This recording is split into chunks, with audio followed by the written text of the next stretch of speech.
Hello friends, today I am coming with chapter 3 which is challenges to Indian democracy 1964 to 1977.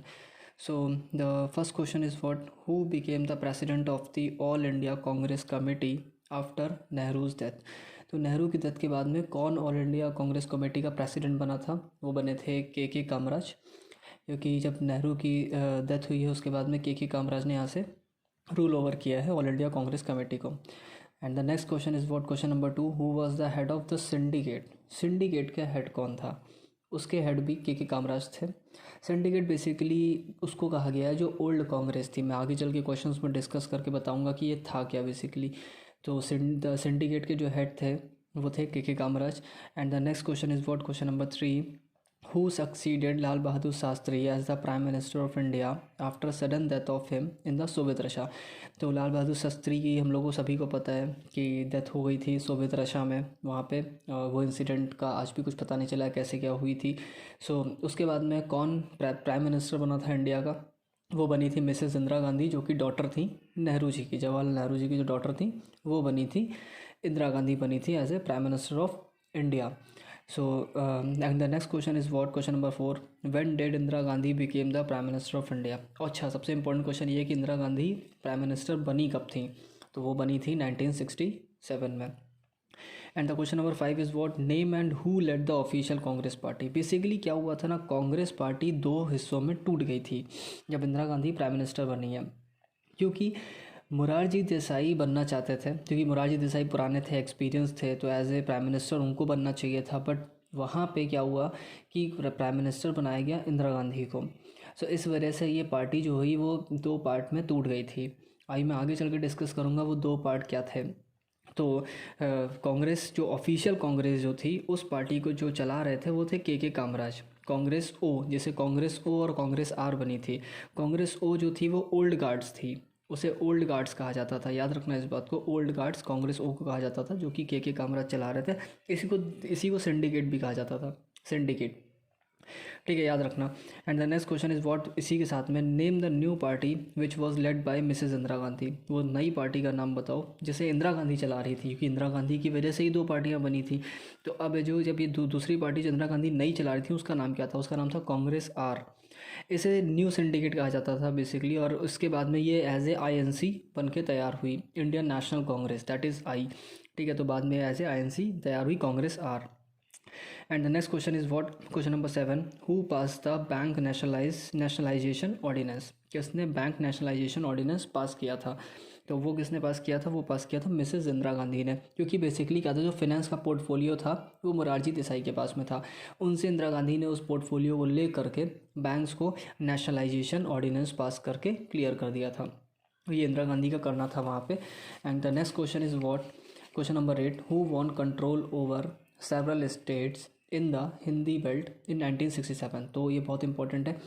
किसने, जो basically क्या था, इंदिरा गांधी के लिए भी चैलेंजेस बहुत सारे थे. तो सबसे पहला जो चैलेंज इनको देखने को मिला वो ये देखने को मिल रहा था कि सबसे फर्स्ट सीरियस चैलेंज जो था कांग्रेस के सामने आया था 67 के टाइम में इलेक्शन में, कि जो संयुक्त विधेयक दल ने सबसे ज़्यादा स्टेट्स में, मतलब कहते हैं कंट्रोल, जितने भी हिंदी स्टेट्स थे सब में उन्होंने सबसे ज़्यादा उन्होंने इलेक्शंस जीते थे वहाँ पे 67 में. तो ये उनके लिए सबसे बड़ा चैलेंज था एज इंदिरा गांधी के लिए. ठीक. And next is what who raise the slogan such as गरीबी हटाओ रिमूव पॉवर्टी. तो ये स्लोगन किसने रेस किया था? ये किया था मिसेज इंदिरा गांधी ने. बेसिकली क्या था, इंदिरा गांधी चाहती थी सोवियत रशा के साथ में अकॉर्ड करना, मतलब एक तरीके से समझौता करना, या कह सकते हैं कि उनके साथ में उनकी हेल्प के थ्रू आगे बढ़ना. बट बाकी जो पुराना ओल्ड सिंडिकेट था हमारा, या कह सकते हैं ओल्ड जो कांग्रेस थी, वो नहीं चाहती थी इस तरीके का कुछ भी. तो इस वजह से ये पार्टीशन चल रहा था दोनों पार्टी के बीच में, दो पार्टी आपस में डिवाइड हो गई थी.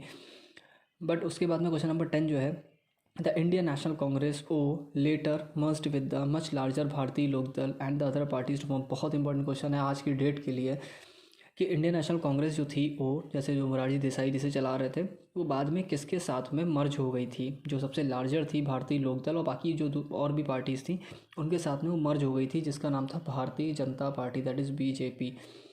ठीक है, बहुत इंपॉर्टेंट है, ज़रूर ध्यान रखना. And the next question number 11 is what which party supported Mrs Indira Gandhi during the split. तो जब पार्टी अलग हुई तो कौन सी पार्टी ने सपोर्ट दिया था उस टाइम पे इंदिरा गांधी को? वो थी कम्युनिस्ट पार्टी ऑफ इंडिया, या कह सकते हैं वो बंगाल की भी पार्टी थी। ठीक है, तो कम्युनिस्ट पार्टी ऑफ इंडिया जो थी, जो सब जगह पे होती हैं स्टेट्स पार्टी, सब जगह पे थोड़े थोड़े होते हैं सेक्शंस, तो उन्होंने सपोर्ट दिया था इंदिरा गांधी को। And the next question is what who won the elections of 4th Lok Sabha in 1967। तो 4th लोकसभा हुआ था हमारा, उस इलेक्शन को किसने जीता था? 1967 के इलेक्शन जो जनरली हेल्ड हुए थे, तो वो जीता था इंडियन नेशनल कांग्रेस ने, जो कि इंदिरा गांधी का था। ठीक है, उन्होंने जीता था 4th लोकसभा इलेक्शन। क्योंकि हम लोग की क्या होता है कि जो इलेक्शंस होते हैं वो 5-5 साल के गैप में होते हैं, 5 ईयर्स के गैप में। सो याद रखना बहुत ज़रूरी है ये चीज़। ठीक है, and the next question is what question number 13 who was the deputy prime minister of India in 1962 में डिप्टी प्राइम मिनिस्टर कौन थे? वो थे मोरारजी देसाई।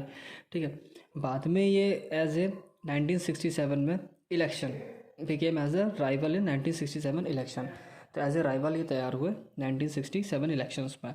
तो ध्यान रखना ये कि देखो 62 में ये डिप्टी प्राइम मिनिस्टर थे, बट बाद में जब ये जो लाल बहादुर शास्त्री जब बाद में जब नहीं रहे, उसके बाद में इनको रूल ओवर करना चाहिए था, लेकिन इनके ना होने की वजह से वो उनको इनिशिएट किया गया था, इंसिस्ट किया गया था मिसेस इंदिरा गांधी को।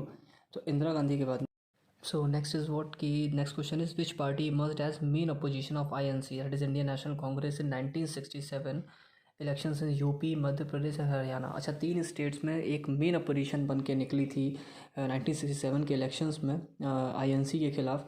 वो थी जनसंघ पार्टी, जनसंघ पार्टी, ध्यान रखना। तो ये यूपी, मध्य प्रदेश और हरियाणा ऐसे बहुत स्ट्रॉन्ग अपोजिशन निकली थी ये पार्टी। ऐसे तो बहुत सारे स्टेट्स में बहुत सारी पार्टी निकली थी, बट ये बहुत ज़्यादा ही इसने सीट्स को कवर अप किया था, क्योंकि नियर अबाउट 70 सीट्स से जो मेजॉरिटी थी वो कम हो गई थी कांग्रेस की पिछली बार से। 1962 में इलेक्शन हुआ था, उस इलेक्शन के कंपैरिजन में 67 में करीबन 70 सीटें ऐसी थी जो कम थी कांग्रेस के पास में। तो ये एक चिंता की बात थी कांग्रेस के लिए। And the question number 15 is what after election of 1967 the Congress O and Congress R led by whom. अब 67 के इलेक्शन के बाद में जो कांग्रेस ओ और कांग्रेस आर था वो कौन चला रहा था? कांग्रेस ओ जो ओल्ड थी वो मोरारजी देसाई चला रहे थे, और जो कि ओल्ड गार्ड्स के नाम से भी जानी जाती है। कांग्रेस आर चलाई जा रही थी इंदिरा गांधी के हिसाब से, जो कि न्यू कांग्रेस थी INC।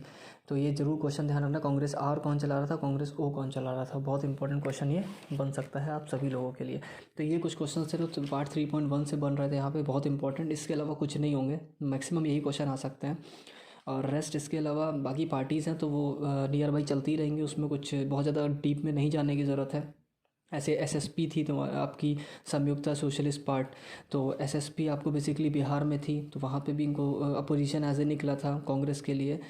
तो यहाँ पे ये चीज़ें होती नहीं। और इसी के दौरान एक प्रेसिडेंट का भी वहाँ पे एक नॉमिनेशन हुआ था, उसका भी ध्यान रखना। मैंने यहाँ पे डिस्कस नहीं किया, बट मैं आखिरी में कर दे रहा हूँ कि इंदिरा गांधी ने सपोर्ट किया था मिस्टर गिरी, VV गिरी को, जो कि वाइस प्रेसिडेंट थे सॉरी इंडिया के। तो वो एज ए नॉमिनेट हुए थे candidate for the post of president, जो कि ओपनली सपोर्ट किए जा रहे थे इंदिरा गांधी के थ्रू।